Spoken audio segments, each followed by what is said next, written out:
Stick this in your ear. The number one internet shock radio network. Shock me with that deviant behavior. Renegade Talk Radio.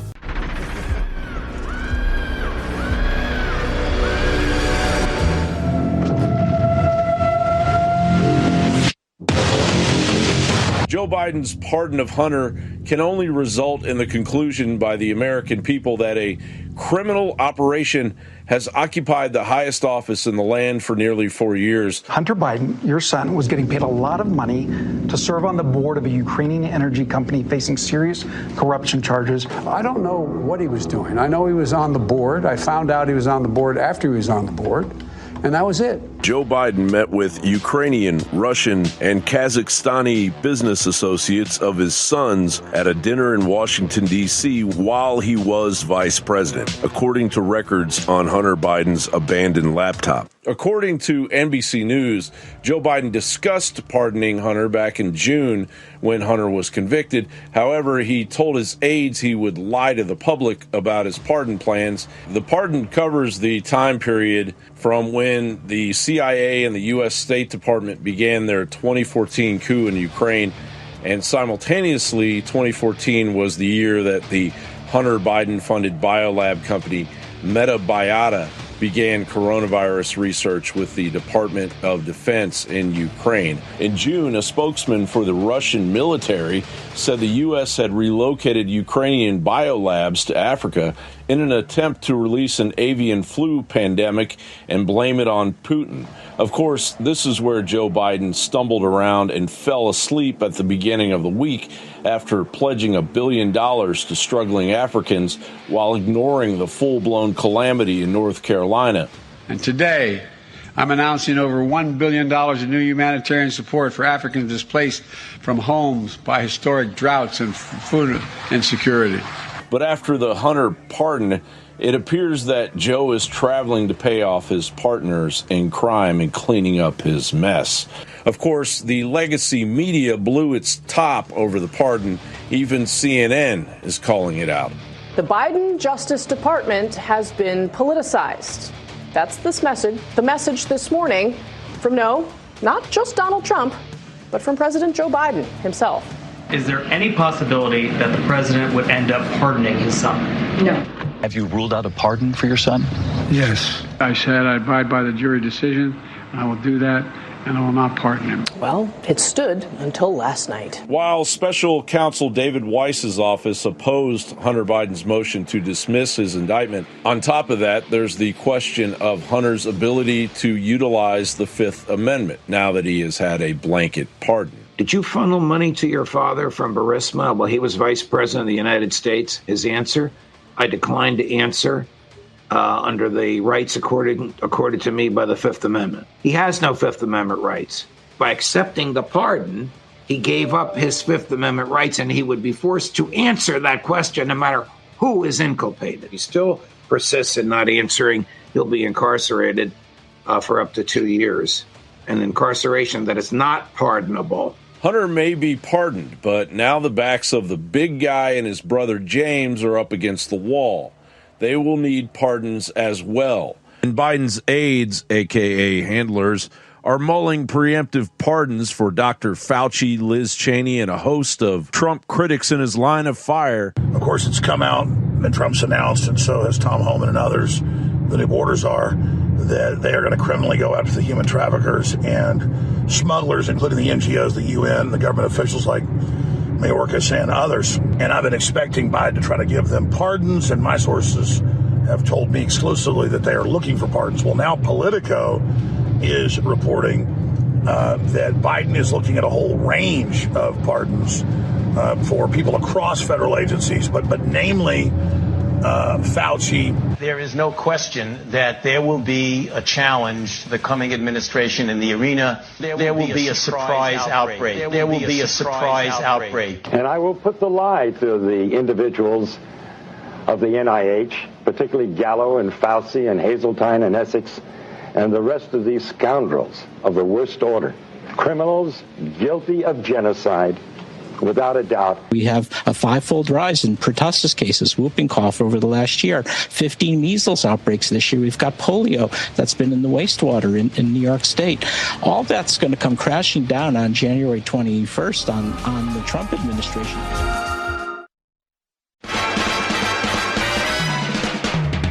It's Friday, December 6th, in the year of our Lord 2024. And you're listening to The American Journal with your host, Harrison Smith. Watch it live right now at band.video. I think it's time to blow this thing. Get everybody in the stuff together. Okay, 3, 2, 1, let's jam.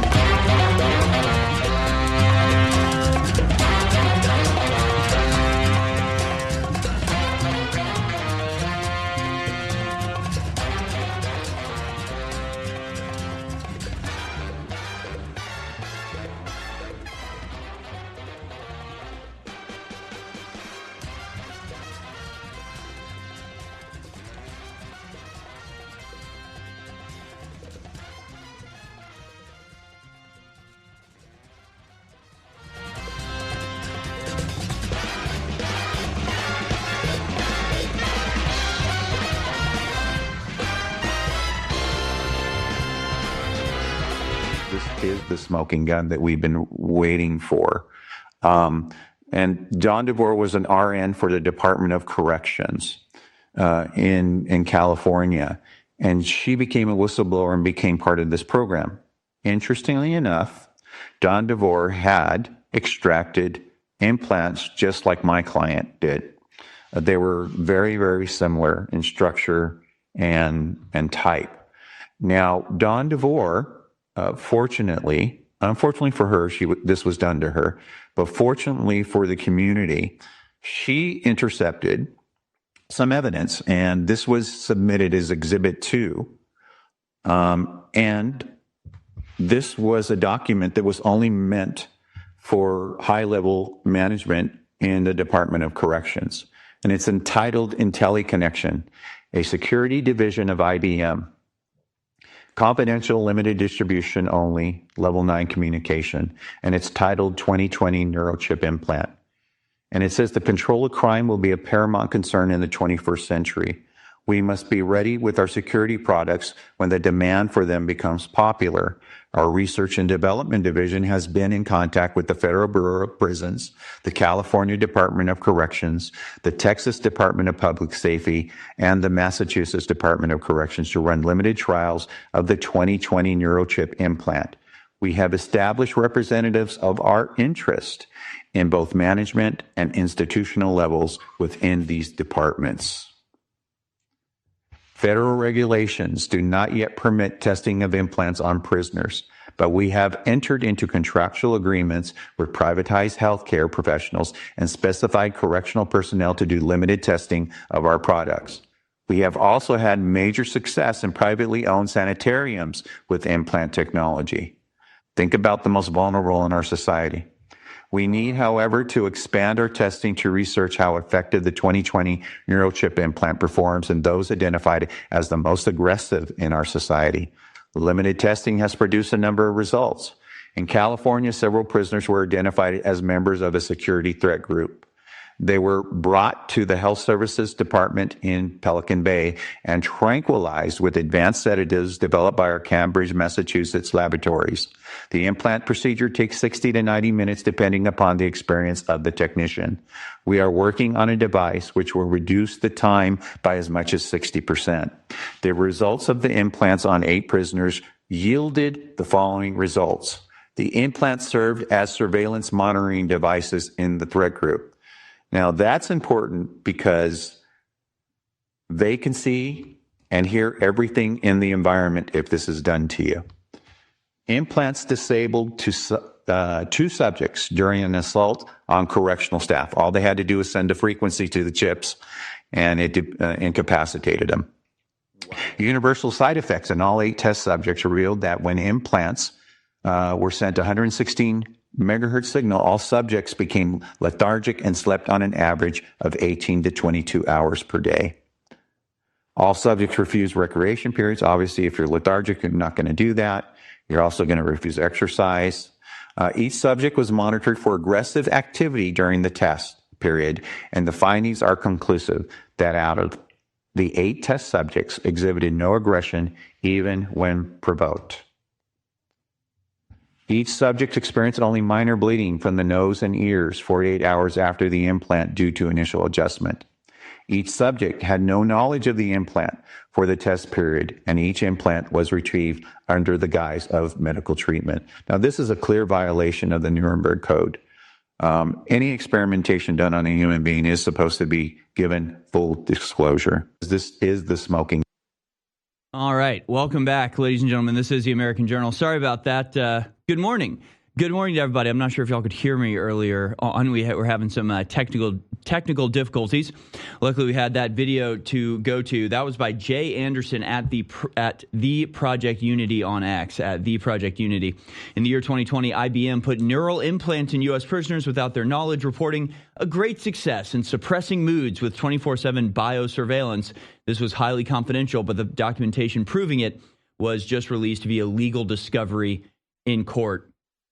He has a full interview with Jesse Beltran, premiering on his YouTube channel, Project Unity, this Sunday. So there you go. So just a little bit of, cosmic horror to start your day off. All right, let's see if we can't get back to business. Good morning, ladies and gentlemen. Welcome to the American Journal. I'm your host, Harrison Smith. Very big show we have for you today. We pre-recorded a just mind-bending interview with Cliff High yesterday. We'll play that in the second hour. The entirety of the second hour will be, well, you might overdose on woo. I have to warn you. The woo is overwhelming in some cases. If you don't know what that means, stay tuned. You'll find out. You will find out in the second hour. We'll also be joined in the third hour by Amy Reichert. She is a former candidate for city council in San Diego, I believe, but she broke a story about the fact that California is paying people to go around to stores and report them if they don't have gender-neutral sections. So if you go in a store and there's a girls section and a boys section, you can report them to the government and get a prize, and they get fined and forced to participate in the transgender nonsense.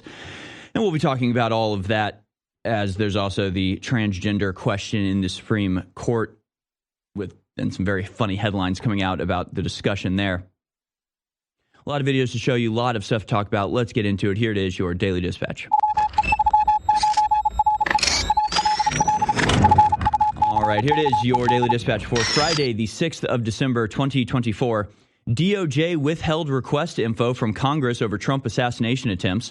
On Thursday, the Congressional Task Force held its final hearing. Members noted that critical evidence from the ATF and FBI had not been received. Federal law enforcement agencies have not supplied Congress with information requests about the assassination attempts against President-elect Donald Trump.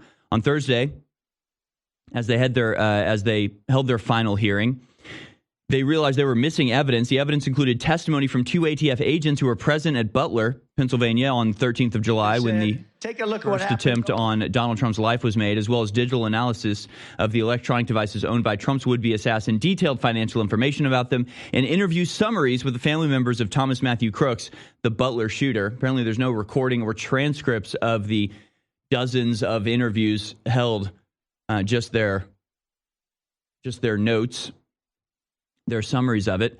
The whole thing is utterly bizarre. We'll show you some clips where acting Secret Service head Mike Rowe, or Mike Rowe's the other guy. Mike Rowe's the dirty jobs guy.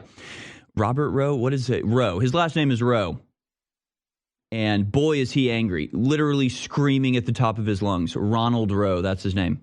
He's screaming at the top of his lungs, and it's an embarrassing display of incompetence that we'll show you in just a little bit. Meanwhile, Trump names David Sachs, All In, and Musk pal as AI and crypto czar. Trump names Musk ally David Sachs as AI and crypto czar to coordinate policy. Sachs, an experienced but controversial tech executive, will have an expansive hand in shaping the country's technology policy. It further cements the influence of Musk and entrepreneur Peter Thiel in the most important parts of our government. Sachs was a co-founder of PayPal, where he worked with Musk and Thiel and later invested in their companies SpaceX and Palantir. So there you go. Slowly but surely building the technological shadow government that will reign over us without our knowledge. Incredible. New York Times has a story about the ongoing manhunt for the shooter of United Healthcare Insurance.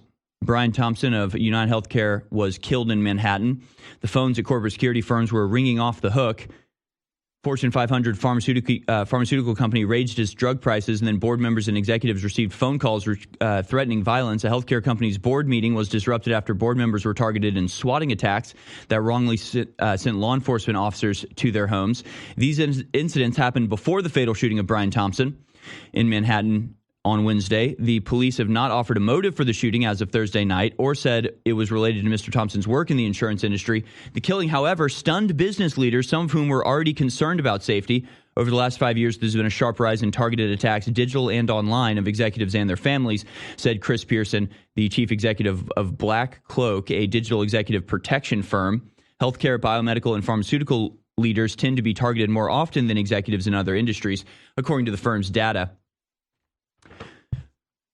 And look, I'm admittedly a little bit torn on this, a little bit torn about this. Obviously, it's wrong. You shouldn't do this.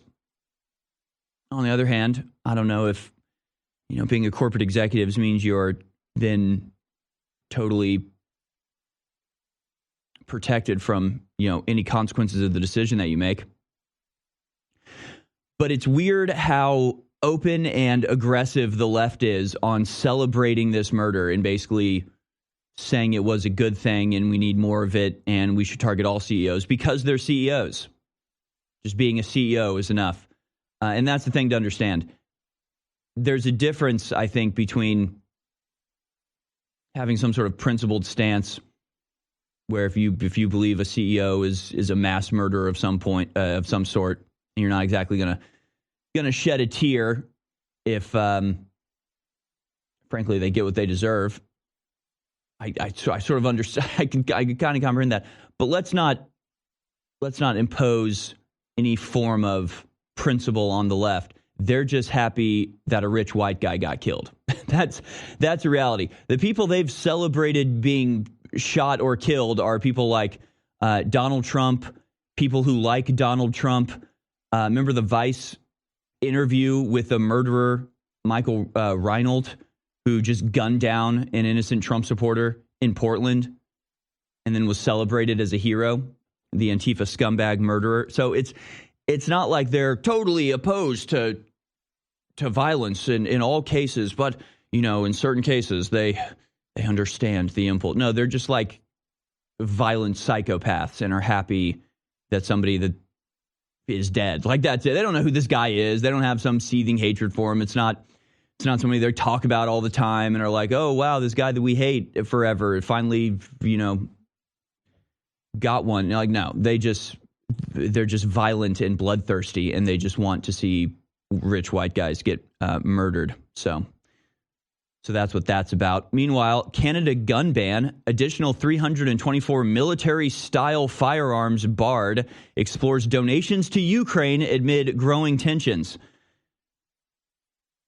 Yeah, they basically banned guns in Canada. Basically, that's what happened. They banned guns and are saying you have to turn them in. They're going to send them to Ukraine because I guess the people of Canada need to understand that if you want to resist a tyrannical government, you need guns. That's why they're sending them to Ukraine, so the people in Ukraine can use the guns to get rid of the tyrannical government that's oppressing them. It's now or never, Canada. It's now or never. What did Trump say in 2016? When they come for your guns, that's your last chance to use them. Meanwhile, rebels near Homs as thousands flee, Monitor says. So in Syria, the rebels are continuing their march forward. Rebel forces in Syria are reportedly moving towards the central city of Homs after taking Hama and Aleppo in a lightning offensive. Thousands of people have fled to government-held regions to evade the rapid advance. Insurgents led by the Islamic faction HTS are advancing on the central Syrian city of Homs, the UK-based war monitor, the Syrian Observatory for Human Rights, said on Friday. The observatory said the insurgents were now just 5 kilometers from the outskirts of the key city, which provides a key link to the capital Damascus and the north. The southward march of the rebels comes after they captured the northern city of Aleppo and Homs Hama in the center in what has been devastating blows to the power of autocratic President Bashar Assad.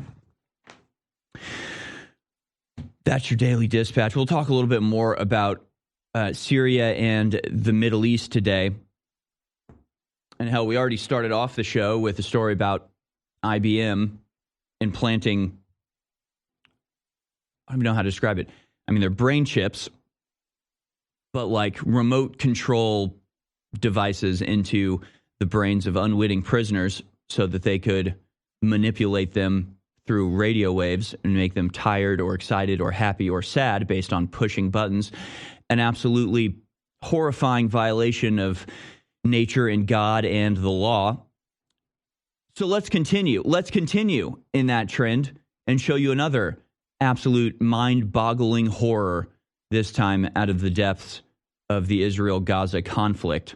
Clip number 8, Palestinians in Gaza say Israel has been using small quadcopter drones equipped with loudspeakers that play the sound of crying babies so they can lure people out to kill them. Let's watch clip number 8.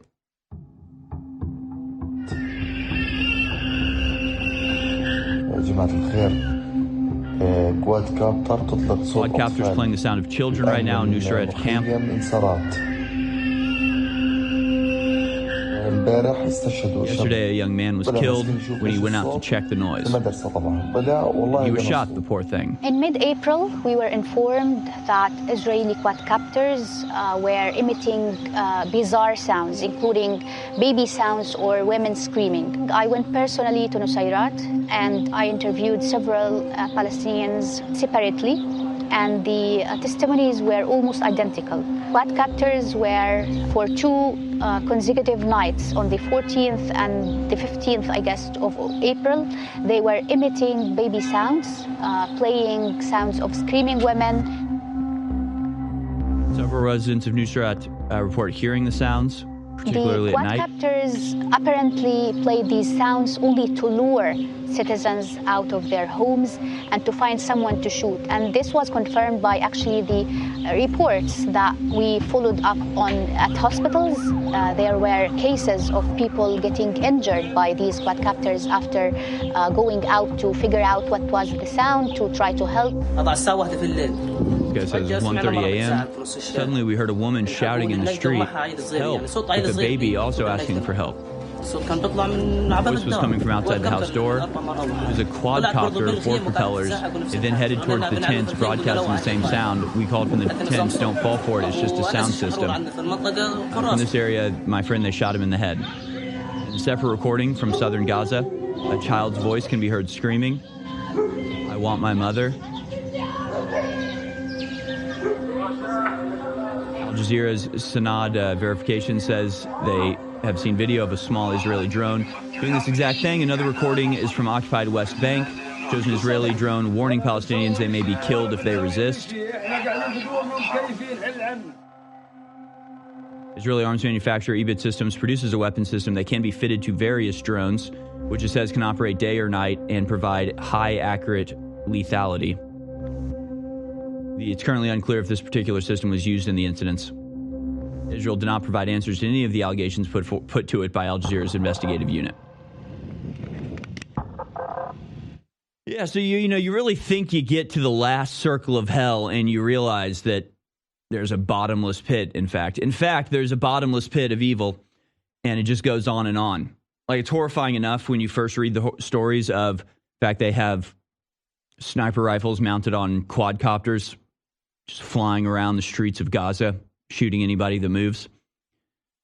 Then you find out there weren't enough people to shoot, I guess, so they put loudspeakers and played the sounds of babies crying to lure people out, to then shoot them. This on top of the well-established and documented policy of using AI to identify potential Hamas operatives and then grade them on, some sort of completely arbitrary metric and then bomb them based off of that metric with, their rank in Hamas, whether or not they're in Hamas, they don't really know. It's never actually confirmed. You have human supervision, but they basically just sit there and click yes to everything that the AI tells them.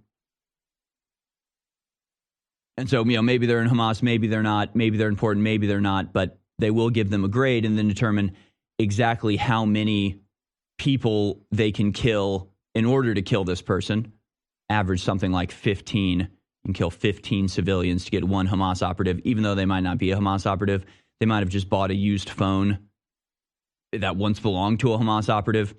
But either way, they have a program called Where's Daddy, I think it's called, where they track the people and make sure to only hit them at night when they're at home so they can obliterate their entire family along with them. And it really just goes on and on and on and on and on. The depths of human evil on display in the Middle East right now is truly unimaginable. And at this moment, the American Air Force is serving as the advanced guard for the rebels in Syria, a.k.a. ISIS and Al-Qaeda, going through and killing everybody that's not of their particular Islamic sect. And in fact, Charlie Kirk made a note of this earlier today about how the fact that before the Syrian war, there were something like 10% of the Syrian population was Christian. Now that number is down to below 2%. Which again, it's like, if it's so bad that Charlie Kirk is talking about it, you've really made a mistake. He says, in case you needed a reminder, the Syrian rebels are very evil and probably much worse than Bashar al-Assad. Before Lindsey Graham, Barack Obama, and other interventionists sent us on a crusade to promote regime change, 10% of Syrians were Christian. Today, it's less than 2%. It wasn't Assad's government that did that. It was the moderate rebels that our government armed and enabled. But of course, this is not unique. Practically every intervention America has participated in the last 50 or 60 years has been, the outcome has been the destruction of Christianity pretty much wholesale. So that's the case in Lebanon. Used to be a majority Christian country up until like the late 70s. Which is almost unimaginable now. We think of the Middle East, we think of it as an Islamic place. There used to be pretty sizable Christian populations in places like Iraq and Syria. Lebanon was majority Christian. Of course, those have all gone away. Ukraine also experiencing massive repression against Christians when we get involved there. Everywhere we get involved, Christians get destroyed, which is sort of counterproductive if you really think about it. We can get into the numbers of some of that in just a little bit, but we're going to continue talk about world news. And yeah, it's all crazy, folks. It all really is this completely insane. So stay with us, and we'll be back on the other side. Try to slog our way through it. Now, the one thing I want you to do, if I could ask you to do anything for America and Alex and this network and this crew, the one thing I would ask you to do, go to thealexjonesstore.com right now and sign up for Alex Jones VIP Club. It's $30 a month, but you get $40 in store credit. So if you're going to buy a $35 shirt, you might as well sign up for the VIP Club so that you can get that extra $10 and just get the shirt that you want. That is going to ensure that we can fund this operation, fund the next operation, and ensure that Alex always has a voice. They can try to steal his identity. They can try to steal his business. They can try to steal America. They can try to sacrifice humanity in nuclear genocide. But if you go to thealexjonesstore.com and sign up for Alex Jones VIP Club, they'll never take away our voice. They'll never take away our freedom. They'll never take away free speech, and we can save America together. Please go now and be the reason Alex Jones will always be on the air.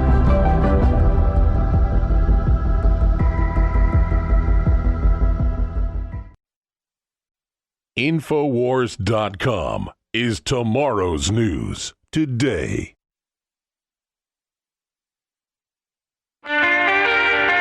You're tuned in to the American Journal with your host, Harrison Smith. All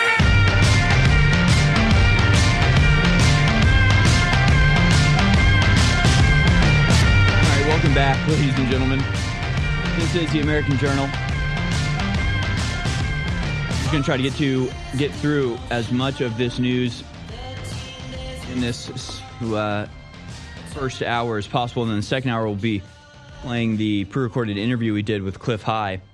It really is a doozy. And then we'll be joined in the third hour by Amy Reichert and talk about some of the bizarre things California is doing to encourage transgender clothes being displayed in stores. Just weird stuff. So let's just try to get to as much of this as possible. I got to show these videos. This is, well, we're just, maybe we can just embrace it. The fact that we are descending, in fact, into the total third world. We've got, assassinations in broad daylight.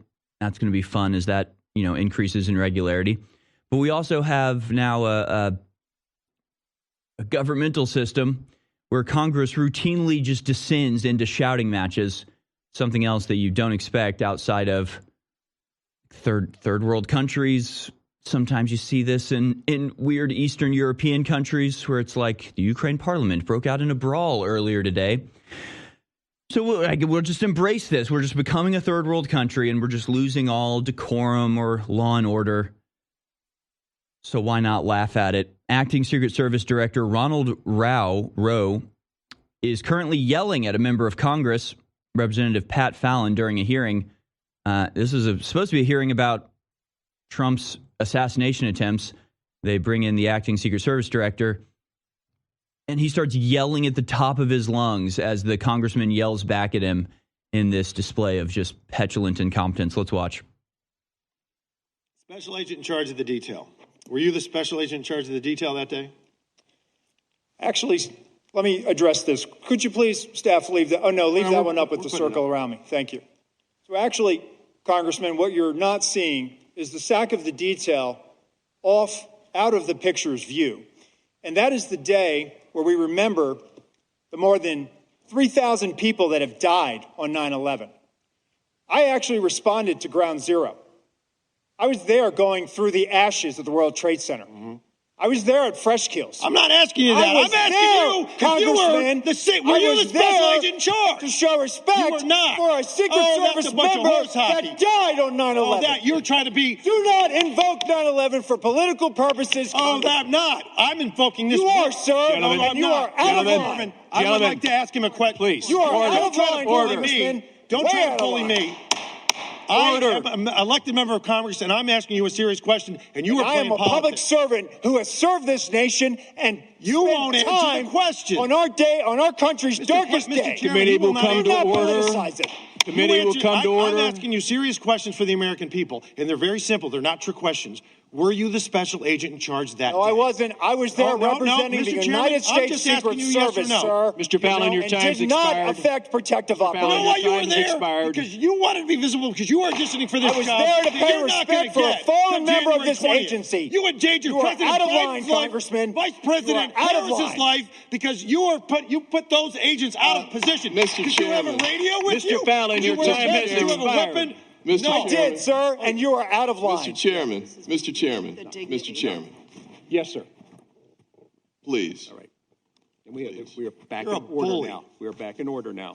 Thank you. Mr. Moskowitz, you are now recognized for 5 minutes. Okay.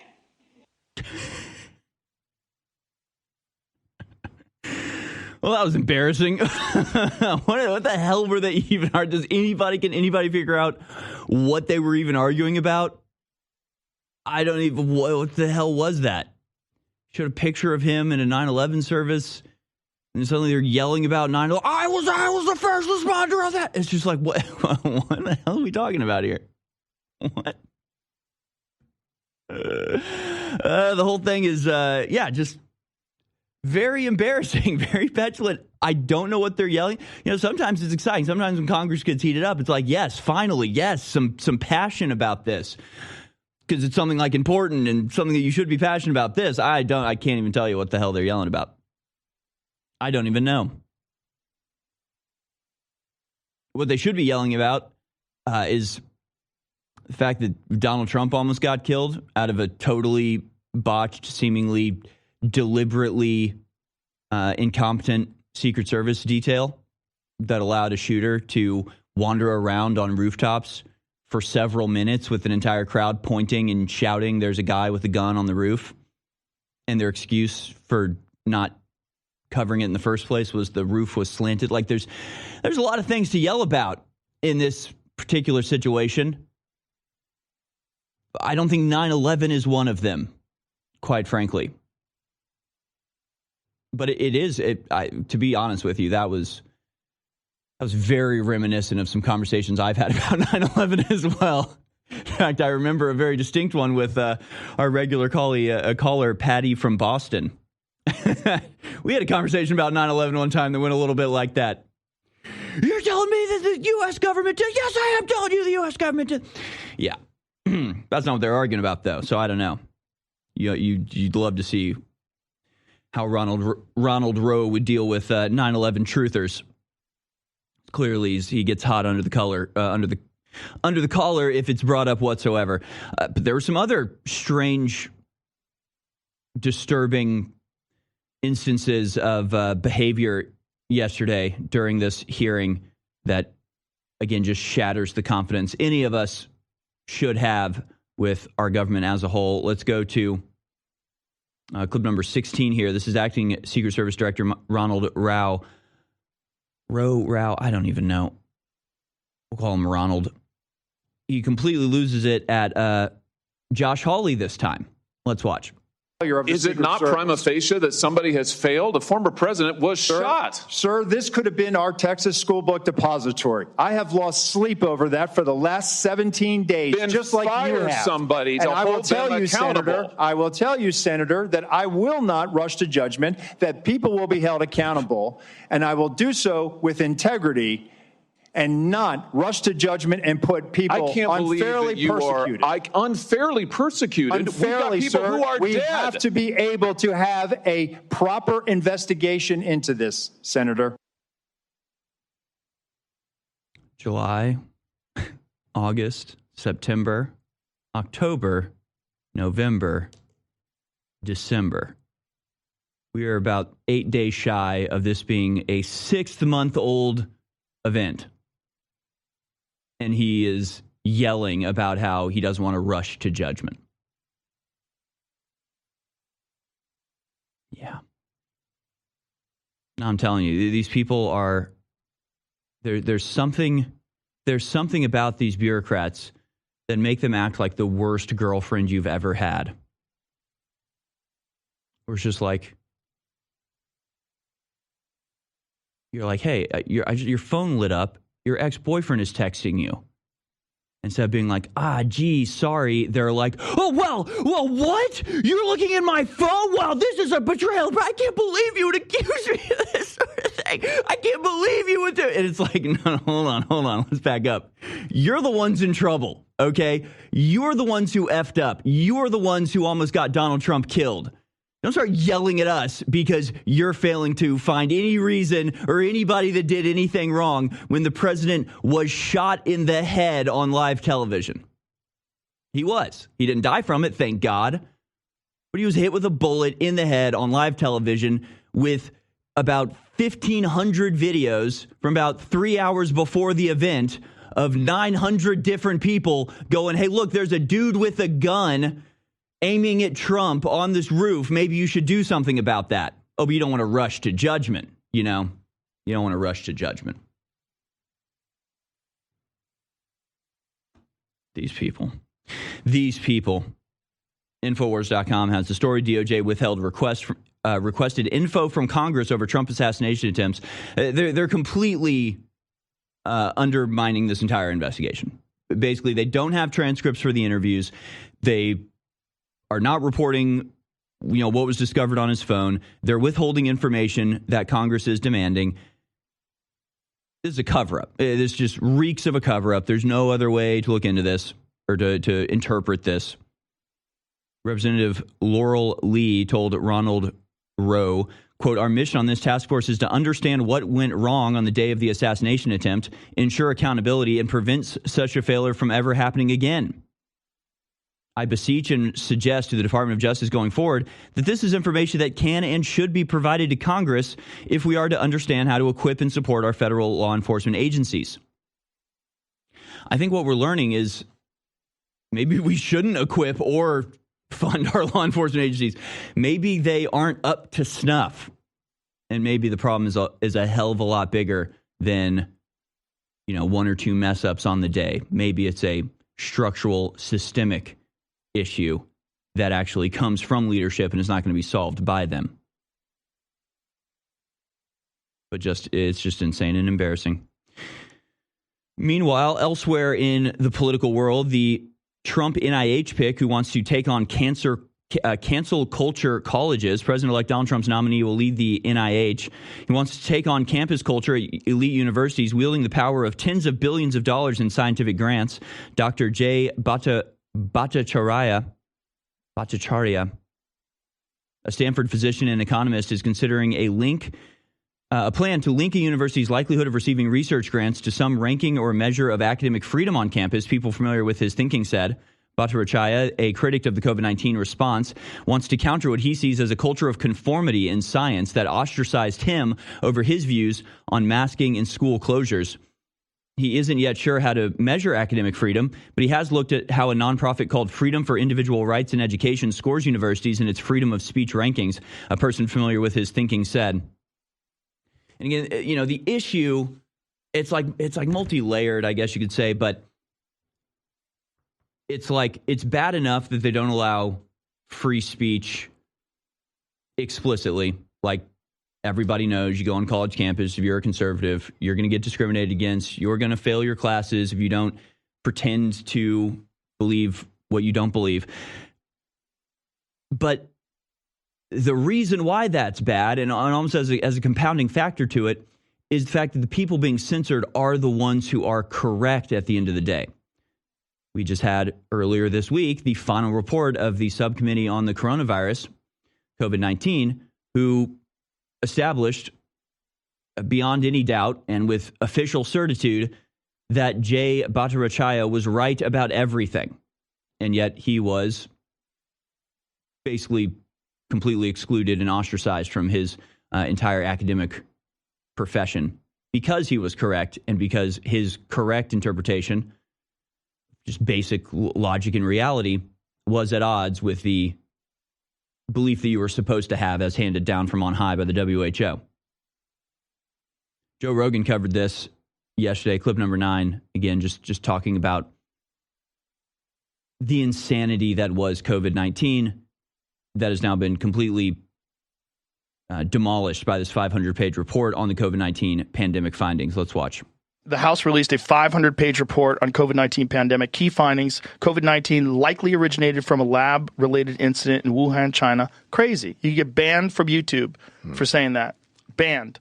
Okay, over $200 billion in relief funds lost to fraud, with criminals exploiting weak oversight. Prolonged lockdowns and arbitrary mandates cause severe harm, economic devastation, mental health crises, and historic learning loss, while lacking robust scientific support.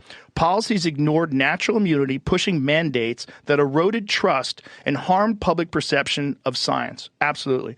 WHO and CDC compromised by political interference, offering inconsistent, unscientific guidance that fueled public distrust.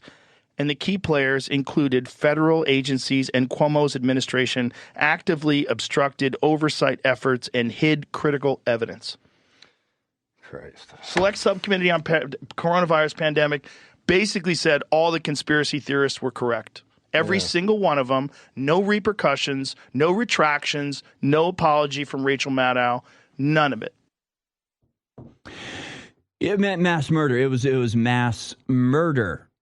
And I posted that yesterday on X, and people are going, well, just because it was a lab leak doesn't mean it was mass murder. It could have been an accident.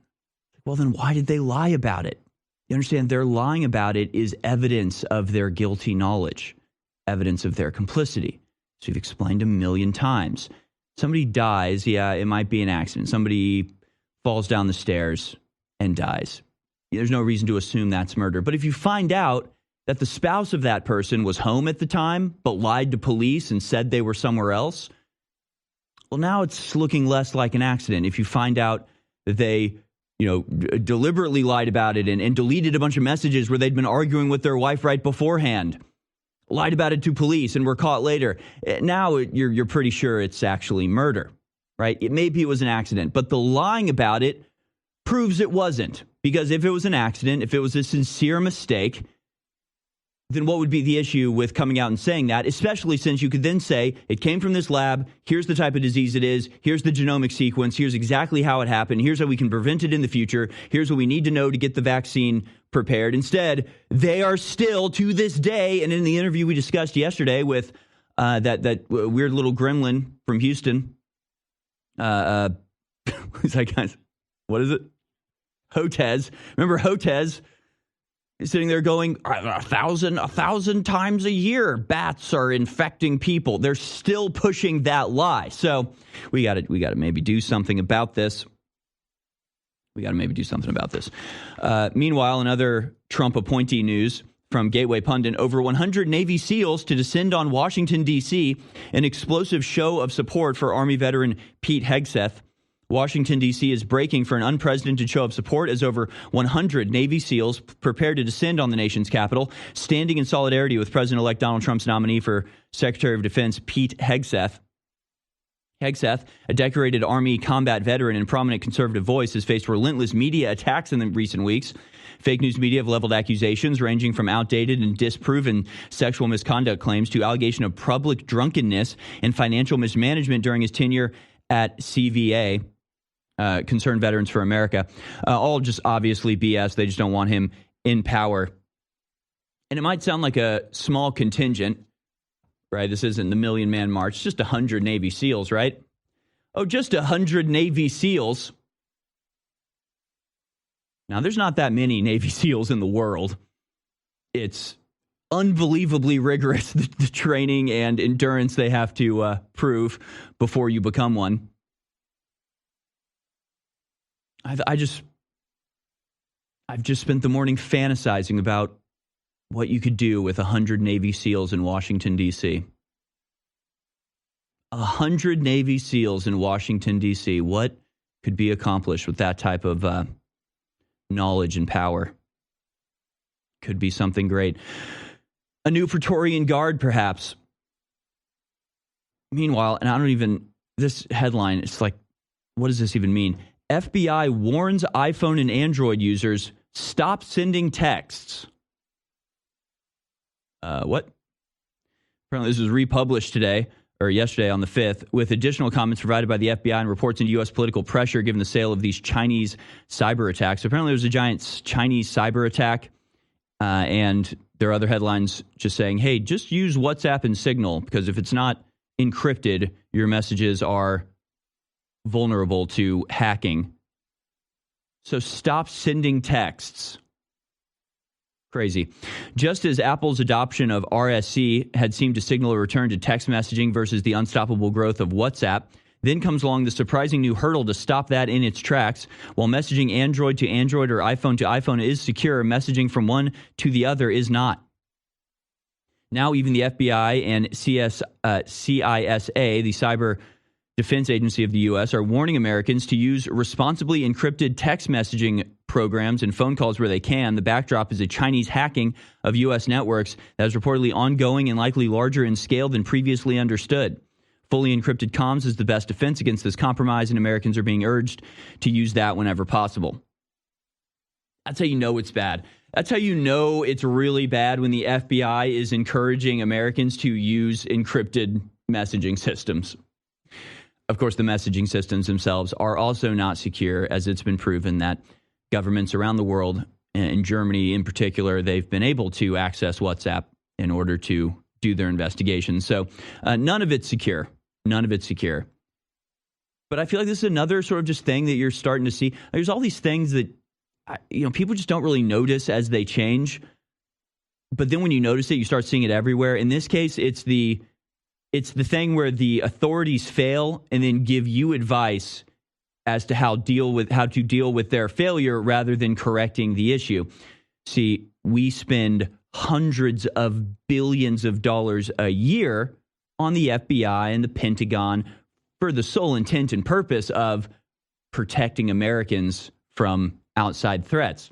They fail in that over and over again because they take that money, meant to protect Americans from outside threats and spend it instead to terrorize and oppress and manipulate the American people, like moms who go to school board meetings. And then when it turns out that their total incompetence leads to a massive breach of security by China of U.S. citizens, their reaction is to say, why aren't you using WhatsApp? It's your fault for not using encrypted messaging systems. And it happens over and over now, and you'll start to see it, and we'll still see it more and more, where, oh, crime rates are skyrocketing in your city? Well, that's your fault for not locking your car. Car thefts are going up a lot? Well, let's sue the car manufacturers for making their cars too easy to steal. They could just do their jobs and not have to worry about all of the other things we need to do to protect ourselves individually when the whole issue is a collective one. In that note, the @Doge, DOGE account on X has been posting just a few of the ways that our time and money and blood, sweat, and tears are being spent in completely, flagrantly arbitrary ways. In 2023, the National Institutes of Health spent $759 million on workforce diversity and outreach. We know what diversity means, right? So they've spent over $500 million, $759 million, $759 million to try to discriminate against white people in the medical industry because, you know, if there's one place where meritocracy doesn't belong, it's the life and death industry of medicine. They also spent $611,000 on evaluating microaggressions amongst Latinx individuals with obesity. Yes, folks, they spent over $600,000 evaluating non-existent aggression. That's what microaggression means. It means there was no aggression. There's either aggression or there's not. Microaggression means like, you know, nothing. It means nothing. It means that there was no aggression. It's like when, I don't know, somebody asks to touch a black girl's hair. I've heard that happens all the time. I heard that's an absolutely devastating trial that they have to go through on a daily basis. It doesn't mean anything. So they spent $600,000 evaluating non-existent so-called microaggressions amongst Latinx individuals with obesity. Great. $600,000 evaluating why people are rude to fat Mexicans. 87. I'm not. That's just the trend. That's what that means. Okay, I'm not being rude. That's what they did. $88,000 on the role of estrous cycle and nucleus accumbens signaling the incubation of oxycodone craving in female rats. I'm not even going to bother translating that one. Meanwhile, you know, just in terms of like all of this, like how the American government, especially in the medical industry, is so utterly insane, and the way that the rats in the not the rats that we're studying for addiction to oxycodone, the rats, the Republicans against Trump that are refusing to vote for the likes of Pete Hegseth because an anonymous source spread a salacious rumor one time. Meanwhile, from Insurrection Barbie at Defiantly Free on X, this is the director of the National Center for Immunization and Respiratory Diseases at the Center for Disease Control and Prevention. He dabbles in posting satanic and occult imagery on the internet. He also has these symbols tattooed on his body. The media didn't have any problem with him or his tattoos. Neither did the Republicans who voted to confirm him. But Pete Hegseth, he's the real danger.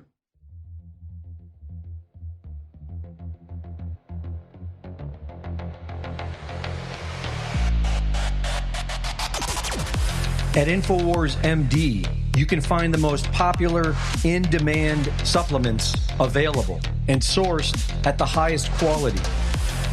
Nitric oxide, probiotics, joint relief max, nerve renew, prostate support, collagen, superfood greens, turmeric, ashwagandha, CBD, along with Mushroom Max Nootropic, Better Mood Plus, Libido RX, and good night's sleep.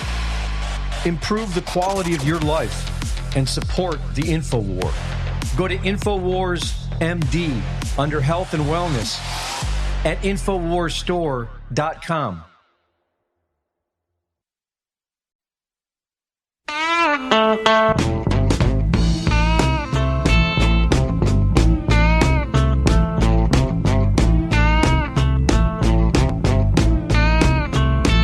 Folks, we're about to go to an interview that we recorded yesterday afternoon with Cliff High, a truly out-of-the-box thinker. And I just encourage that you, if possible, have a notepad and just be jotting things down as we go. That's what I was doing. He's one of these guys that it's like you almost have to have a whole new vocabulary just to understand what he's talking about. But absolutely fascinating and very entertaining interview. I really hope you enjoy it. We'll go to that in just a second. I do want to remind you that on Monday, today's Friday, next Monday, the 9th of December, we will be in court. InfoWars will be having a hearing in Houston to determine whether the bankruptcy auction, so-called, actually goes through. So we'll be doing a show Monday morning, no doubt, and we should be finding out probably sometime midway through American Journal on Monday the way things are going. We'll know a little bit more on Monday. Regardless of what happens with the auction or with the bankruptcy, InfoWars will continue in spirit, if not in name. Alex Jones, of course, has the Alex Jones Network. Make sure to go follow at AJN Live on X, as well as going to alexjones.network and support us at the alexjonesstore.com, the alexjonesstore.com. Today is the last day to take advantage of the Cyber Week sales. Absolutely massive savings, especially on the shirts and hats. You can get 3 for $60, mix and match, 3 hats, 3 shirts, 2 hats, 1 shirt, whatever you want to do. Incredible designs. And there are a lot of designs on there that are not explicitly InfoWars. I personally like the explicitly InfoWars ones, especially the big, bold, red on blue, put it in their face, let people know that you're not afraid to support the only truth tellers on the airwaves. But, for people in your life that maybe don't even like InfoWars, there's awesome shirts. For people that just love America or Trump, there are incredible shirts. A lot of great, Christmas gift possibilities up there, and make sure to order soon. I love that 1776 shirt. Again, it's like you don't even need to be an info warrior to rock the 1770. You just got to be an American. You just got to be a patriot. And of course, it supports us in everything that we do here. TheAlexJonesStore.com. That's TheAlexJonesStore.com. Plus, if you're a VIP member, which you get a ton of great benefits from being a VIP member, including $40 in store credit. But no matter what you order as a VIP member this week, ending today, you get a free $30 to $50 gift. So you'll get an extra product, just something random from our selection as a thank you for being a VIP member. Just one of the many, many reasons to be a VIP member on the AlexJonesStore.com.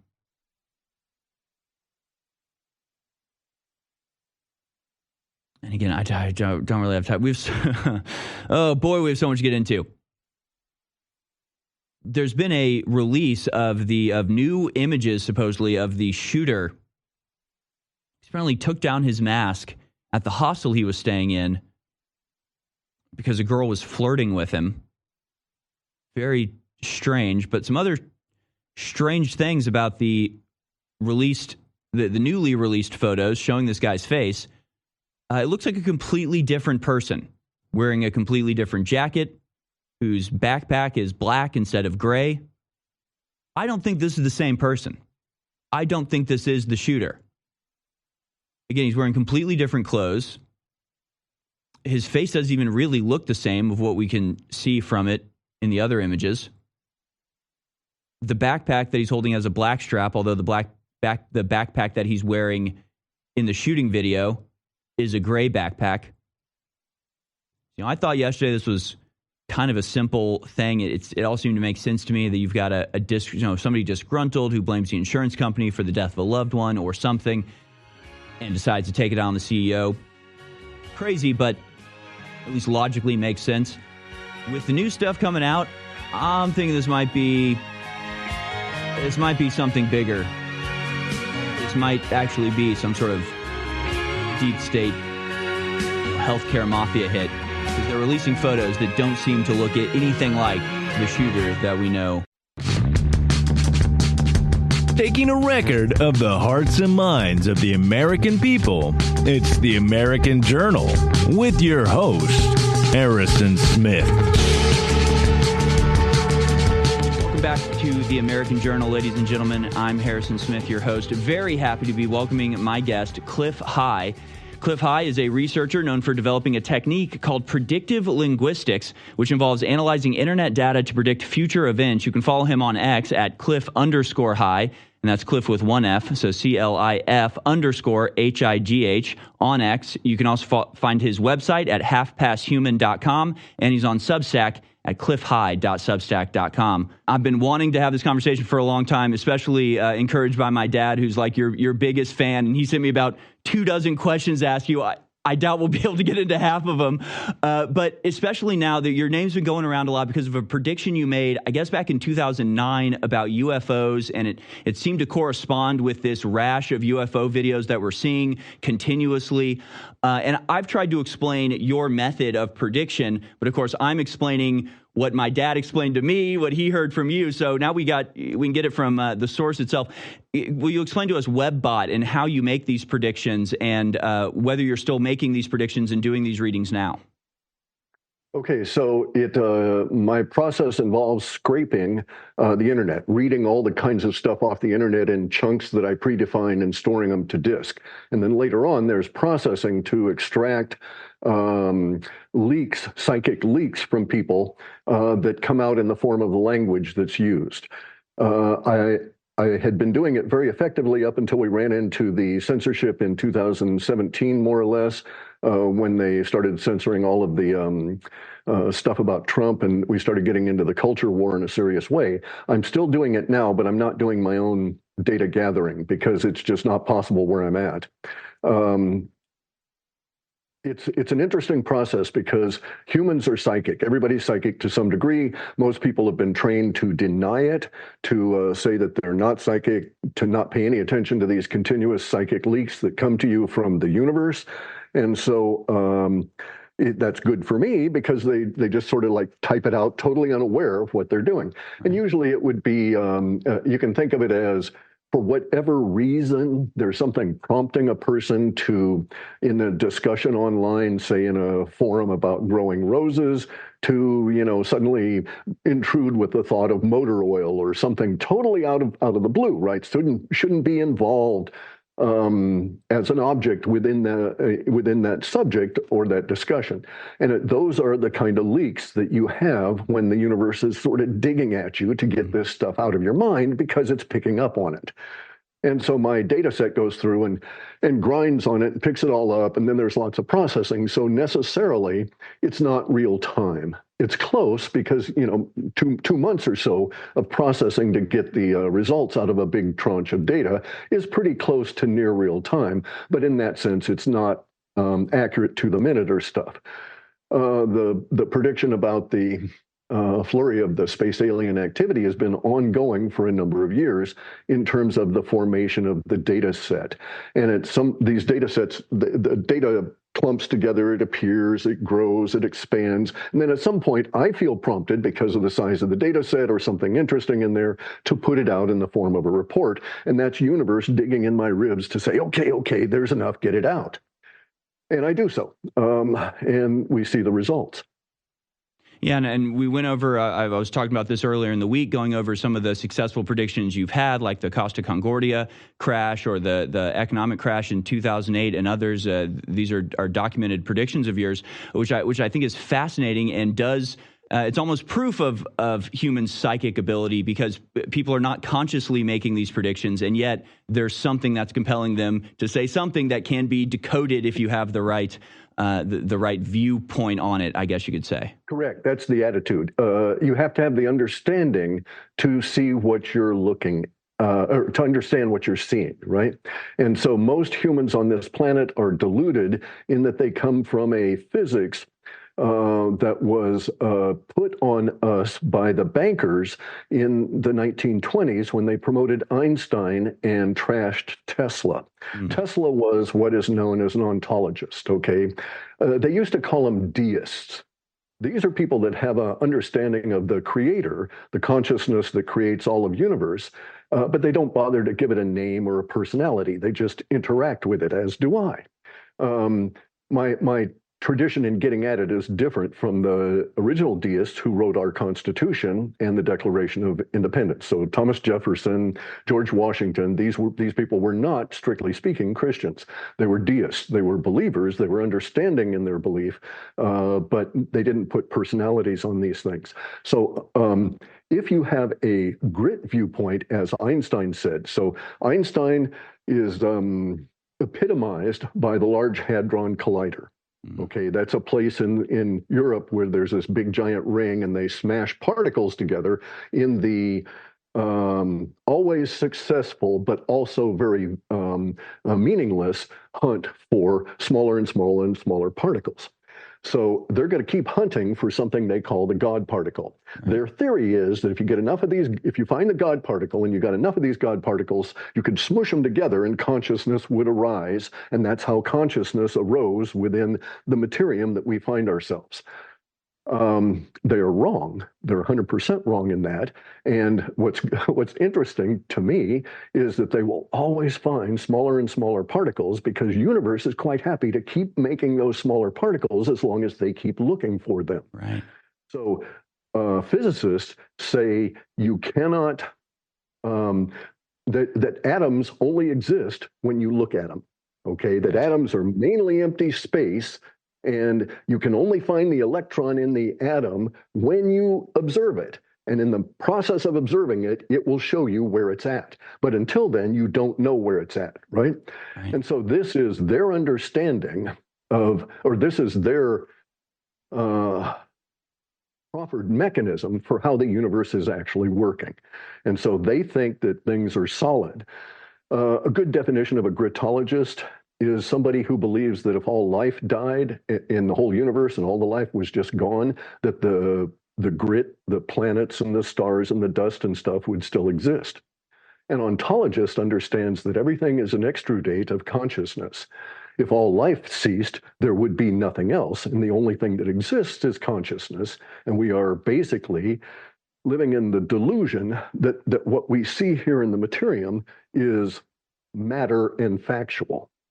Sort of makes sense? I think it does. I think it does. I mean, we talk about the two-slit experiment and whether, observation changing the behavior of atoms like that or photons like that. And it's almost like instead of I think, therefore I am, it's we think, therefore everything is. Is that a good way to sum it up? Correct. And so this is my thing here is that because I have the appropriate view, because I come from an understanding of the physics of ontology, I can see the moves and predict what's going to happen with such things as manifestations in the event stream, the understanding that there is no such thing as time travel, there's only this moment, there's only this now, and I understand how the UFOs travel outside of time. They don't travel through time. They're not time travelers. There's none of that sort of fantasy stuff there. It's absolutely fascinating how they actually do it. But it is not as we've been told in all of our science fiction literature, because that all came from the grit viewpoint. It was all derived from physics that came from the idea that grit was meaningful and it existed. So it's going to be an entirely different world, entirely different universe for most humans, because as we get into the proof of the ontological view, this other physics, what I call O-physics, is going to shake up all of humanity and is doing so now. It just really hasn't penetrated very far as of yet. But we could predict that in 15 or 20 days, we will have a come to reality meeting in the Trumpsters, and they'll be discussing this, and then maybe another 30 or 40 days, there will be other events that will occur, and we'll see that there will start to be intergovernmental contention on Earth as different governments start reacting to the visitors in different ways.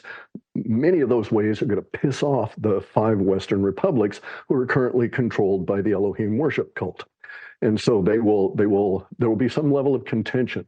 The UFOs, in my opinion, are making moves now that exhibit that they're going to contact humans in a meaningful way outside of officialdom.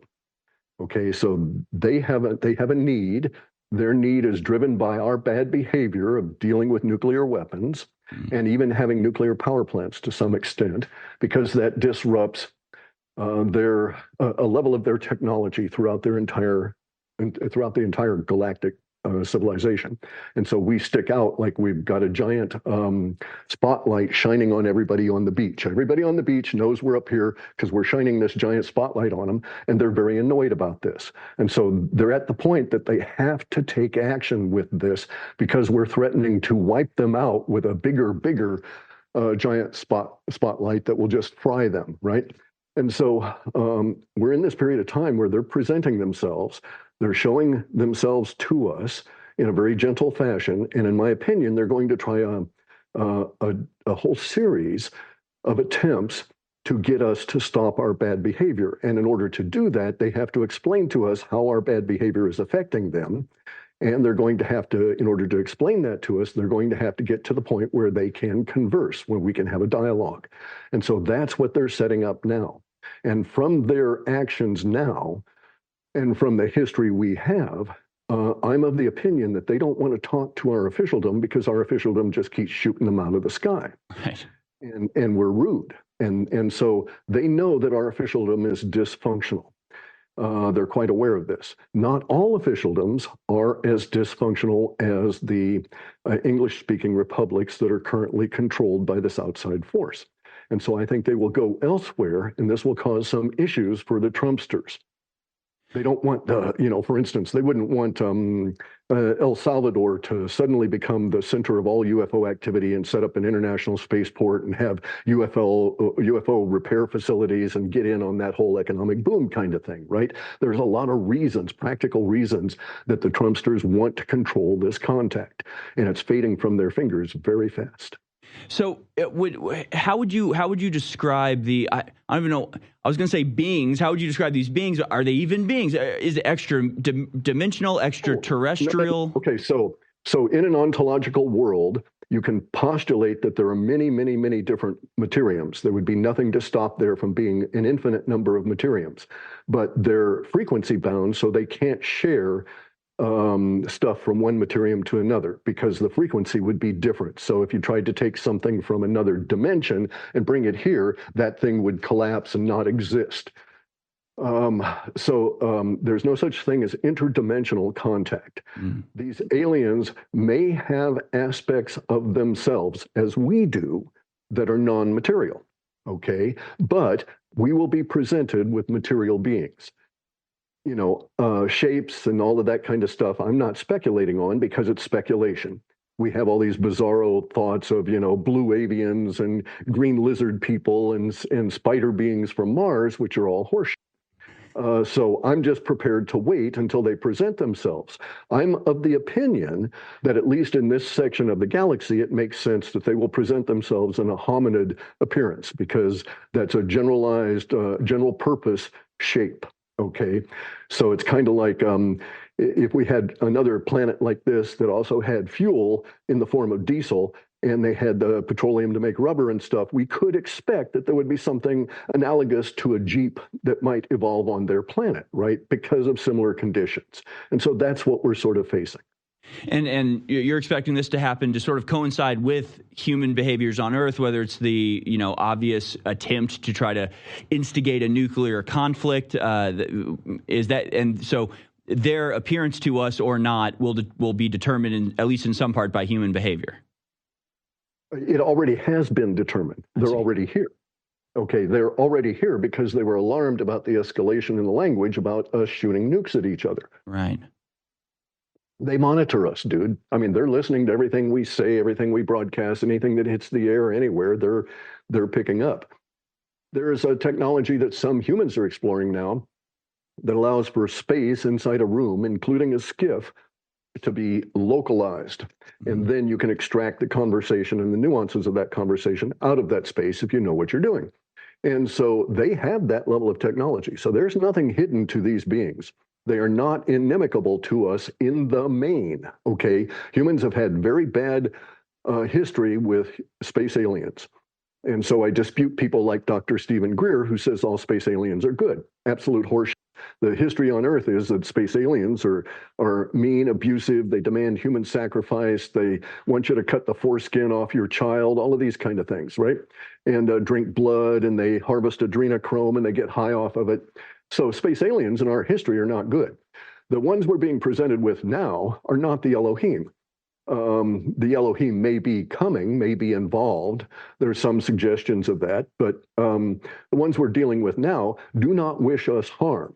The ones we're dealing with now, in my opinion, are ontologically based. If you're ontologically based, do you understand basically the 4 laws that are called yogas? Okay, one of these is the yoga of karma. And so they would be very reluctant to bond themselves to our wacky karma by having to destroy us. And so it's in their interest to work very diligently to avoid that. Even though it's an explicit threat at the moment because we're being serious buttheads. That's very funny. And of course, I can see it now. I understand our audience might have gotten a little bit lost in the last few minutes. Just stick with us, trust us, take notes, and maybe go back and go to cliffhigh.substack.com and fill in some of the definitions of some of the words you might not recognize. But I guess in a word, in a phrase, in a 3-letter term, this is the woo, right? This is the woo-woo that we hear about. And while it might sound, I don't know, ethereal and not temporal, in reality, it does affect the world. And one really interesting thing, as I was looking at videos trying to find out about your UFO prediction, you actually start talking about a currency reset that's happening or that's coming. And you mentioned it earlier that in like 15 days, Trump's going to start dealing with this. Can you tie this back into like what's happening with Trump and the currency reset with BRICS? And I know it might sound crazy to be going from Elohim and spiritual beings to currency resets, but that's the woo. It all actually intertwines. It's all in the same ontology. Right. It's all in the same material. Okay, so the Trumpers are really blowing it, in my opinion. They may be strategic. I can't tell about Trump. He's a very engaging mind. Okay, so he might be very astute and read in, but there's no evidence that they're aware of what's happening with the currency, and they're making statements like they're going to fix the dollar with tariffs. That's horseshit. Can't be done. The dollar is dead. It's long lived. It's lived long past its lifespan, and it's lying there on the floor, dead from too much, right? Just too many dollars, too much derivatives, too much debt, and so on. We're at that point of exponential interest. You can't fix such a thing. Right. They're talking about fixing it. They may be playing to the cheap seats in the rah, rah, rah, America First crowd, but none of the people that do any thinking are believing it, and they're going to start losing credibility really quickly with large chunks of their audience that is very worried about the finances, and these people are acting as though they don't see what's really going on. Just when Trump was, he never came out and said, "Oh, it's a bunch of hoax on the vaccine, don't take it," right? Whatever he did not do that. But all of us woo guys, we knew it was a depopulation effort right then when they first rolled it out. Right. So now we're going to judge Trump against that metric, that he failed to tell people about that, and he's going to fail to deal with the death of the dollar and will be caught unawares. And while that is happening, he's going to have to deal with government-to-government contention over the UFOs.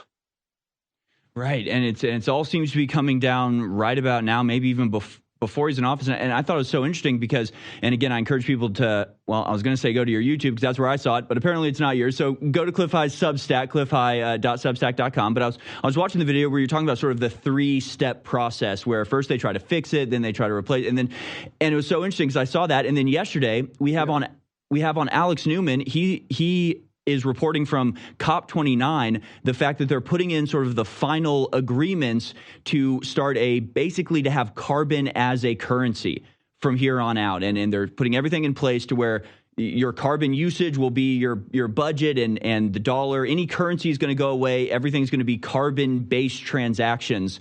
Does that correspond with your understanding? That's what they want to do, certainly. Yeah, it's all horseshit. It'll never happen. It will never occur. Currency, all right, so our entire world, all of our financial structures are currently piled on top of the dollar. They rest on top of the dollar. Right. Where the dollar goes, they go. So when the dollar dies, the WEF dies, the Elohim worship cult dies, Israel dies, all the Israeli wars die, all the bankers' wars go away, all of this sort of thing. The only places that will be left standing are some of the BRICS countries that have got their shit together before this stuff occurs. Mm. So that's all propaganda and dreams on their part. Never gonna manifest. We live in an ontology. So this gets really complex and very complicated as well. The Elohim worship cult that drives the mother wefers is very much afraid. They used to have this thing that they called Agenda 2051. Then they made it Agenda 2050. And then it started being Agenda 2030, and then they really rolled it out in 2020 with the COVIDs. What is driving them is, at their core, is a fear that the Elohim are coming back, that the space aliens are coming back. And you have to understand the relationship between the Elohim worship cult, the people that we would call the rabbis, the Jews, the Pharisees, and the Elohim. They worship the Elohim. The Elohim left for their own reasons near the end of the Kali Yuga, and I can go into the energy reasons as to why they left. But anyway, they left, and they put the Jews in charge. But they were put in charge of managing the Elohim's holdings in their herd, and we're the herd members. Yeah, it's fascinating. And go on. But I read your latest Substack about the deaf village being visited by people who can speak, and the ceremony, and that's sort of what you're talking about. In that sense, right? So the Elohim worship cult, the Jews, have a religion based on ritual. That blinds them to a certain extent to the ontology. In an ontological world, you start asking yourself, well, what are space aliens in an ontology, et cetera, and you come to a bunch of conclusions that allow you to see some of the mechanisms of what's going on at the moment. So the Elohim worship cult took over the world by virtue of the US dollar, and they're spreading it throughout the planet. They knew it would only last a certain time, and they were rushing to get their third world war, their great world war, done before their power base, which is the dollar, died. And they weren't able to achieve that. Some of the reasons they weren't able to achieve that is because of the UFOs and their just their mere presence causing issues with the straightforward kind of driving physics that the Elohim worship cult pushed on us with Einstein. Okay, it's not factual. Relativity and special relativity and all of this kind of stuff, all that quantum is all. My fellow patriots, there are a lot of amazing Patriot gear, supplements, you name it, at thealexjonesstore.com. But we've now added a whole bunch of other really cool items. There are a bunch of amazing campaign coins for InfoWars for $17.76. For the Fight for Liberty on the site, as low as $9.99. Some of the challenge coins are $14.97. They're great fundraisers for us. They have a lot of weight in them. They look great. They're great conversation starters, great gifts, great keepsakes, mementos, and you know that you've supported the InfoWar. So I want to thank you all for your past support and encourage you now to go to thealexjonesstore.com, our amazing sponsor that will keep us on air one way or the other. If InfoWars gets shut down, that's okay, because they're a great sponsor. They're not owned by me, and the bad guys won't be able to shut down thealexjonesstore.com. So go there for the campaign coins and so much more today, and keep me in the fight. Thank you so much for your support. Infowars.com is tomorrow's news today. You're tuned in to the American Journal with your host, Harrison Smith. None of the grit exist absent the perception of seeing it. And this alters everything you're doing. And even the gritologists codify this in all of their sciences, and they call it the observer effect, that when you look at something, it is altered. And it's altered because it's watching you look at it. So anyway, what's going to happen is a crash over these next few months. Okay, it's going to be a crash of the social credit of the Trumpsters. It's going to be a crash of the financial systems that are built on top of the dollar, and it'll be the derivatives, those things that are built on top of the dollar, that will crash the whole system. There will still be the dollar underneath it when it's all crashed down, but no one will really care about it much because it won't buy anything. We're going to have a crashing of the relationships between the governments as well as we get into this opening of the ontological physics, which is proven by the fact that these UFOs are here and they're not using diesel engines, right? And so that is going to blow open our world and blow open humanity and cause huge levels of distress because okay, in my opinion, I've been bitching about a bunch of people that are in the woo world that were connected to officialdom for these last 4 or 5 years, telling them, you people are missing it. You got to get on the ball now and get moving to get ahead of this curve, because as the aliens present themselves, all religions die. You know, it seems like what you're saying corresponds with sort of what we're seeing just temporally, the way that it looks like they're gearing up for some sort of economic crash. They're clearly gearing up for some sort of World War III. But, then when I hear you talk, it sounds like, is it a controlled burn? Is it a controlled crash that they're managing, or have things sort of gotten out of their hands and now we're all just sort of on this ride together?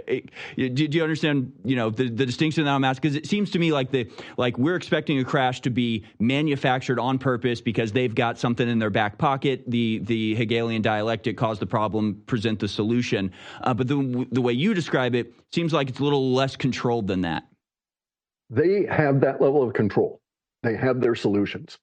The problem is their control is being done within a bubble, and everybody's going to be moving outside the bubble. Okay, their bubble is the grit world, and it's going to radically change. So their solutions won't be accepted. So I had back in, maybe it was 2010, maybe it was 2011, something like that. I had a data set that showed up that was talking about three money. I mean, the data set had appeared initially way back in 1997, but it started getting firmed up after we went over 2010. And the idea was that we would get presented with 3 solutions for this problem of the death of the dollar. And the first one would be fix the dollar. The second one would be to rebirth it. And then the third one would be something new. And all of these things were going to transpire over the course of 3 months. I didn't see how it was possible back then because I thought of government as being giant and huge and slow moving. Now we're in a period of chaos where everything is just fluctuating like mad, and government is having to try and shift very rapidly to keep itself viable, so to speak, right? And so government is moving, or our concept of government within our paradigm is moving much faster than it did in 1997. So I can see this taking only 3 months. And the first solution is that they're going to fix the dollar. That's the tariff thing. And we're all going to say in about 15 or 20 days, no, bullshit, that ain't going to happen. Or we don't care if the other countries will say, we don't care if you put 100% tariff on our goods because we're not going to be taking the dollar anyway. We're not going to be selling to you if you're just going to proffer these debt instruments from the Jews, right, from the central bank, and supporting Israel. So we just don't do this shit anymore. And then the second one is going to be somebody's going to get really a good idea, supposedly, theoretically, and they're going to try and somehow, I don't know how they'll deal with the debt issue of it, but they're going to try and rebirth the dollar as though it were a new critter backed by petroleum drilling here in North America. And that'll last for 30 or 40 days before it really starts dying as a concept. And then they'll come up with something else, which will just be a half-assed, half-thought, and proffer that out there, and then we'll just all dismiss it. But by then, we'll all be off on other things. Some of these other things will be prompted by UFOs showing up in other countries doing things with those people in those countries. Wow. And how does this tie in to 0 point energy? Because it seems like that's maybe an underlying unspoken thing so far, is that energy and petroleum, that seems to be the engine of so much of our economy. How does the possible revelation of 0 point free energy play into all this? Okay, so we've had free energy, free electricity since the Leclerc-Maxwell days in the early 1800s. Right. Every time it pops up, it gets stomped on and hidden. There's actually laws now that allow the government to come and take your free energy device, not compensate you at all, and take away any patents, et cetera, because they don't want out there. It's just the Invention Secrecy Act. Yep. I think it came in 1951. Here's the deal. Tesla discovered free energy. We've had a number of people discover it since then, but obviously the space aliens operate on, they're not burning diesel, right? They're not getting here with rockets. So they use this 0 point technology. There's any number of things you could call it, but basically it's extracting energy from the ether or the space vacuum or whatever, you know. So here's the deal though. All of Earth, so in all of humanity, 2/3 of humanity will die young, a very short and miserable life, because they have no access to energy to do basic things, to have hygiene, to have clean water, to cook their food. They have no access to any energy to do this. And so they have to go cut down forest, get grasses to burn to try and heat food, all of these kind of things. This is untenable. This should not exist. It exists not because there is an energy shortage, not because of climate change, not because we're using too much carbon or any of that. It exists because of the financial structure, and it exists because of the Federal Reserve note that we call the USA dollar. When that dollar dies, so does our energy. So the woke people would have you believe that because you have energy to cook your food, you're depriving someone else. That's not the case. You have energy to cook your food and are supported by the dollar because you're on the virtuous side of the dollar. But they made a decision that all these other people can't have access to the energy by the way that they structured the financial system. So it is an illusion, an officialdom illusion that causes these people to suffer and die young. That changes with 0 point technology, where we can get little boxes that provide energy infinitely for free, fuelless, to anywhere on the planet. And that will free humanity and it'll allow humans to become what we should have been 100 years ago. It should have been done 100 years ago when the ontology gave the idea to Tesla. Okay, and then the evil Elohim worship cult came along and stomped on it. We're seeing the battle now between the Elohim worship cult and the emerging ontology. They're desperate that ontology not emerge because they lose 100% of their control, and we will take retribution. Some people will, that are motivated that way, will take retribution on them for the past ills. And so it won't be a good time for the Elohim worship cult. But we have to get beyond this period because humanity is facing a very uncertain future. It is quite possible for the space aliens to kill off humans in any number of ways.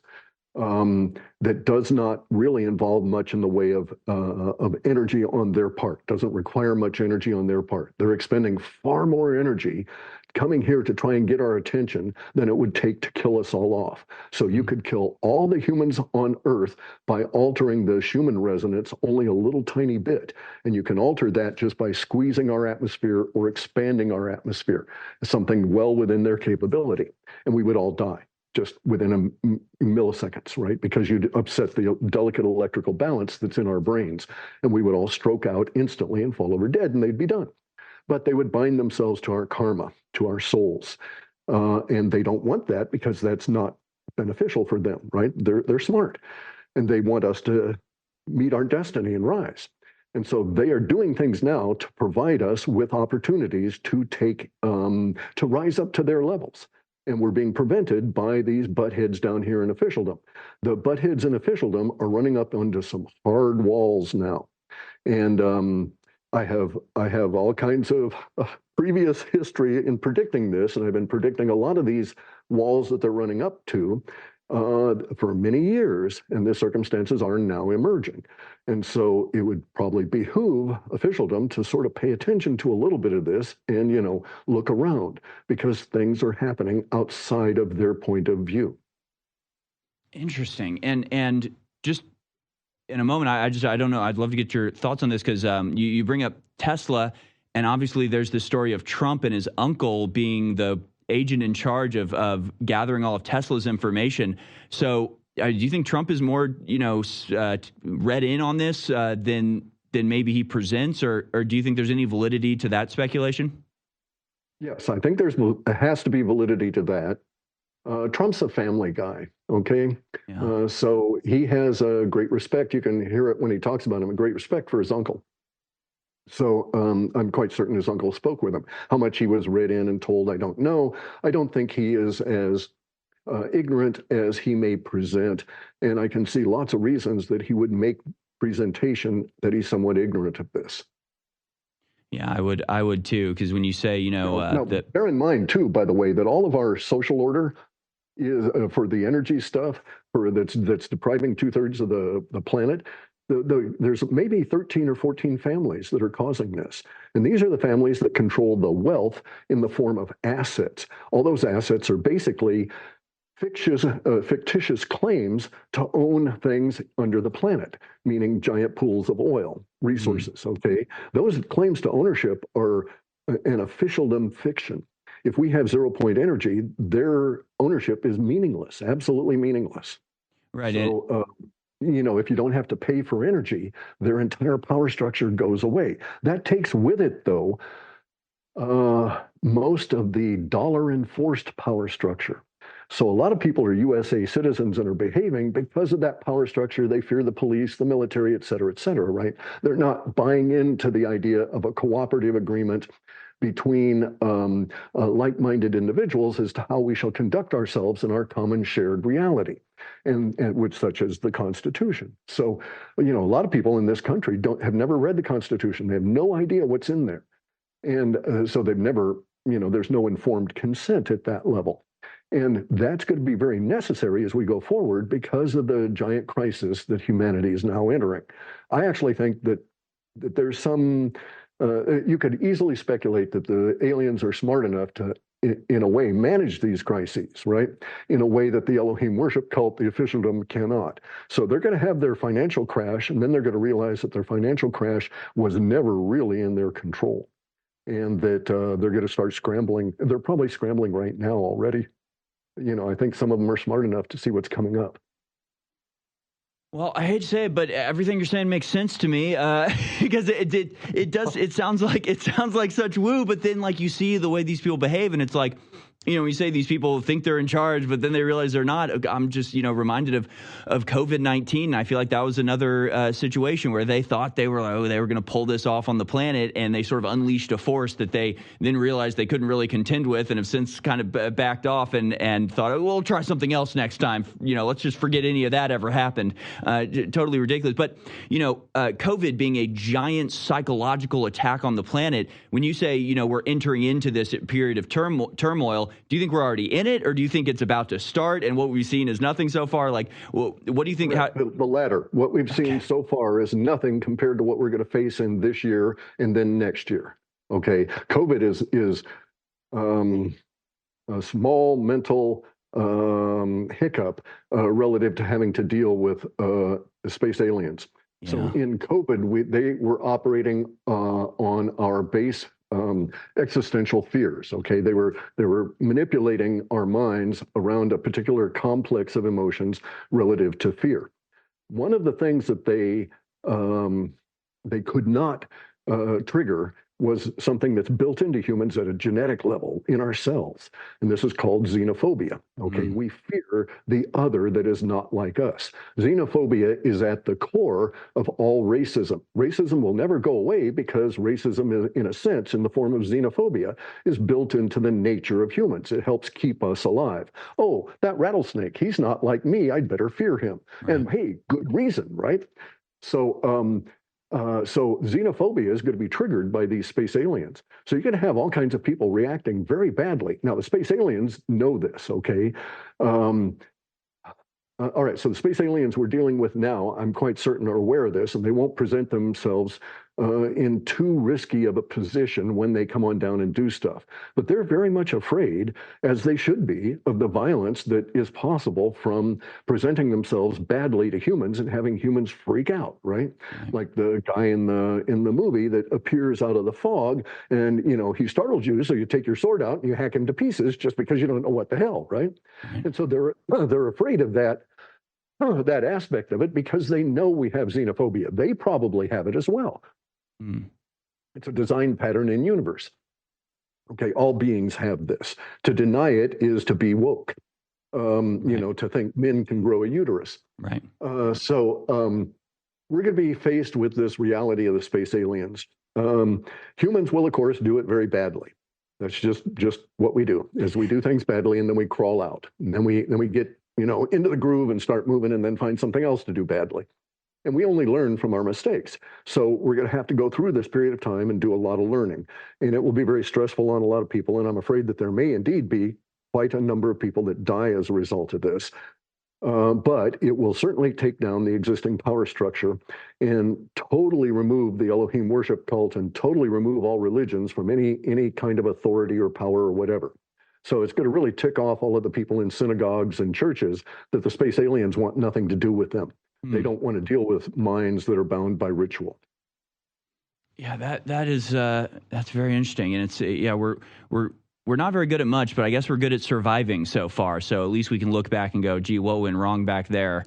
How'd all those people die? So it sounds like maybe I had a misinterpretation of the UFO prediction stuff, because it was my idea that the web bot and the trawling of the internet and the finding these emotional words, that if you're able to predict something, what you're predicting is human behavior and human psychology. And so my interpretation of that is, if you're predicting UFOs, really what you're predicting is that humans will be told they're UFOs, but they're not really UFOs because it's just a human psychological trick. But that sounds like a misinterpretation of... That's a misinterpretation. Okay, so in an ontology, every being that rises to a certain level of mind, such as humans, will be presented with this ability to be psychic, to be prescient. Okay, it has to do with the width of what is called the ever-present now relative to our species. Okay, and any species is going to have a different width of how they perceive the now. But we all live in this very brief period of time. There's no past and there's no real future. There's only now in the event stream. So humans can predict what's coming in the event stream. We devise all different kinds of divination tools, burnt chicken bones, I Ching, tarot cards, astrology, everything. But we're constantly doing predictions on what's coming in the event stream. We are accurate frequently. We just have had no support for finding that accuracy and tuning it. So humans are actually predicting things that are going to occur outside of humanity, such as the appearance of the space aliens. One of the things you have to understand, and it's going to be very difficult to concept to get across to people, is that the width of the now that you occupy is, as with everything in the ontology, a function of the minds that are occupying it with you. Okay, so it matters who is doing the observation as well as the fact that it is being observed. When the space aliens show up, they're going to bring with them their own width of the eternal now. And humans will have to merge our understanding of of universe with theirs so that we can communicate and proceed on. We're sharing that universe with them now, but our experience of the eternal now is separate from theirs. When they start showing up here, it'll change our perception of time. Not only will we learn all kinds of new science and all of that kind of stuff, but we will have a perceptible change in how humans interact with time. And you will feel it, and you'll know it. You won't know what it is necessarily that's causing this, but you will be aware of it because of the nature of the ontology. And so all of these weird kind of effects are going to be popping up over this year. And that will exacerbate a lot of our own mental illnesses and issues in dealing with these changes that we're going to be forced to go through. That's so interesting, and that is what I wanted to ask you about, is how we deal with this, and if it's even worth trying to warn people and let them know, like, hey, what you'd want to. Because when I was thinking, it was you know, the idea that the UFOs are scams. I was telling people, hey, go out and tell your friends and family now before it happens. Hey, there's going to be UFOs. Don't freak out. It's a psyop. Just because once it happens, you know, if you try to tell them then, they're going to be already convinced once they see the UFO. Just like with COVID, you know, the people that were warned beforehand where he said, hey, they're going to roll out a vaccine. It's going to be a fraud, but it's all part of this digital ID thing. If you're forewarned, you can sort of prevent it. But, you know, once you get the shot or whatever, you know, once you fall for it, you're kind of in their grid. Is there anything that you would want to like? I would want to add there that you're not wrong, okay? That your perception that there's going to be a fake UFO attack, in my opinion, is quite valid, okay? And I think we have reverse engineered space alien craft here now. Right. They don't want to release this technology because it destroys petrol, it destroys oil, takes away all of the money, and they don't want all of us to know that Raytheon or Lockheed Martin is flying around these spaceships, these reverse engineered vehicles. In my opinion, the deep state and or the corporations independently that have those devices may decide to try and intrude in the relationship between humanity and the arriving aliens, okay? And they may do that intrusion by pretending to be aliens and attacking humans with some considerable damage, such that we all get an attitude about the aliens thinking that they're all bad guys. Right. Right. No, and again, it just makes sense. And if this doesn't make sense to you, I just want you to kind of, there are aspects to this, whether it is like remote viewing or even people, I know I can't count the number of people I've had who've personally had experiences where, you know, their mother dies and that night they have a dream where their mother says, I'm going away now. You know, so many experiences psychically and you know, interconnected. There are aspects of this that really are undeniable. The double slit experiment is another one where, again, it even changes the outcome observance at a later date. So even though you aren't observing it right now, you're going to observe it in the future, it still somehow has an effect on that. So there are aspects to this that are undeniable and absolutely true. And yet you got to have a framework that encapsulates these things that we know to be true, even if it seems outside of our normal experience. I think just having an open mind and sort of going, this sounds crazy to me, but there are crazy things out there, and you just got to come to terms with that.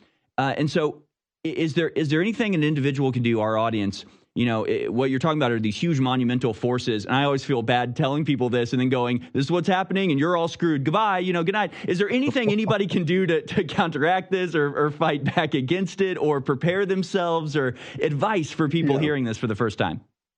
Okay, so you can prepare yourself by being as calm as possible. You know, not drinking too much coffee, you know, doing meditation, having a nap, just making sure that your body is as calm as possible. And I think mental preparedness of just knowing that it's feasible that these things will occur and that you'll experience them will give you some level of buffering, so to speak, as it manifests. Mm-hmm. Beyond that, there's not a whole lot, because you're going to be triggered on the xenophobia, right? Even if the aliens look human, it's going to make you, you know, they won't look quite human. There'll be aspects of it that'll be disturbing to you. So humans will be disturbed. Anything you can do that will provide you that reassurance, that warmth, you know, get close to family, make sure everybody's sort of on the same page, you know, that sort of thing. And they're not out there doing stupid stuff. I have this saying, you know, don't go out and join in stupid games and win stupid prizes. So there will be people that will react violently, and you're best off not involving yourself with those individuals. You know, basically don't go alien hunting when you're drunk. Well, I guess on that note, how will we know the real alien invasion from the fake one? You'll know because in the fake alien invasion, you won't see any of the beings. You won't see any aliens, right? You'll see, maybe they'll come up with some hokey, you know, replica of a gray or something like that. But when and it's not an invasion, okay? So let's rephrase that. There will be a fake alien invasion, and they may come down and shoot us with their spaceships and, you know, Independence Day kind of stuff, right? But the other is contact. And they won't be talking to us guys here in the U.S. very likely. So they're going to be popping up in jungles all around the planet. This is part of the discontinuity. Okay, so the discontinuity for when they're showed up in the data is being Ladies and gentlemen, InfoWars is back on the air. The judge is having emergency hearings. Looks like their fraudulent sale won't go through. But regardless, I'm suing the daylights out of the Democratic Party and the big national gun control group that's actually behind the onion and has now admitted it in court. So we also have backup studios, the Alex Jones Network. Whatever they do, we're staying on air to make sure Trump gets into office and to back him and his agenda to stop World War III, secure the borders, and more. But we can't do it without your support. So there are all these new, amazing, incredible designs up on the AlexJonesStore.com that has nothing to do with InfoWars. Not owned by me, so they can never get that. That's how we stay on the air, even if they're successful in shutting us down. If you go to the AlexJonesStore.com and you get great supplements, t-shirts, limited edition collectible fundraiser posters, and more, you will keep me on the air regardless of the Alex Jones Network. Please go to the site now, thealexjonesstore.com, and keep us on air. They're amazing products. Thank you so much for taking action. You are the resistance.